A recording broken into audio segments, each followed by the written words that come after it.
kan wax jecelow quruxda ubaxayga kuma ogolaanayso inaad dafto qalbigaaga dhig cabsida alle dadka kalena alle uga baq ka fogow waxaan adiga ku ahaanin xiriirada qaar isku dhex daadsan oo ah sida dacda ama biyaha wasaqaysan oo kale ha ku maanshoon hana ku wasaqayn qalbigaaga gabadha dhowrsanee sharafta badanay derbiga gaaban tuugta ayuu soo dhiiriyaa shaydaankuna haweenayda iyo ninkaba waa midka saddexeeya xiriirkeebaa idinka dhexeeya jacaylku waa eegid ka fikirid kadibna tallaabo indhaha celi fikirka tuur oo tallaabada diid ragga qaar qulubta way ku ciyaaraan oo dumar badan ayay iska daba wadaan haddaymin qalbigaaga tuug walaashaydiyey iftiinkaagay doonayaan markaad tahay dayaxa isdhowr oo is-ilaali oo noqo sida qoraxda oo kale middaasi oo gubaysa sheegii u soo dhowaadaa indhahana ka ridda kii in badan eega walaalka cishqigu hayow jacaylka dhabta ahi dhammaadkiisu waa guur waa dheef iyo kalgacayl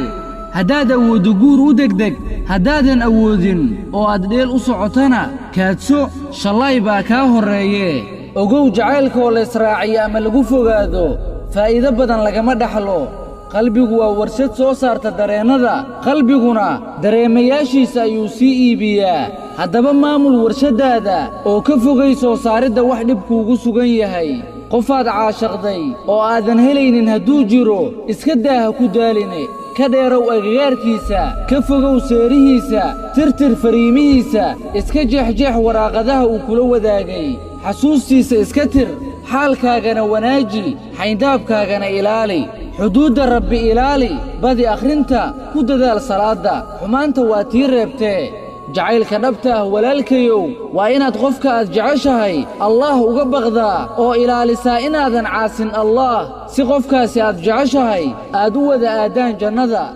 jacayl alle ka cabsi la'aan ah waa halaag waa hoog iyo bac waa hooygii jahannamo iyo xumaan waddadeed allow astur amuuraha oo dembigeenna noo dhaaf ugu dambayn walaashayey waxaan ku leeyahay guraca diid gafkoodana ka guur gaabso hadalkaaga gegabayse goortay guntii ceelka ku aguugto kana guro nimaan kula gurayn galab carowgaaga garab waa ka eebbe ninkaan xaajo garanaynin garowshiiyo jeer uu ka helo ha u gargaar fidin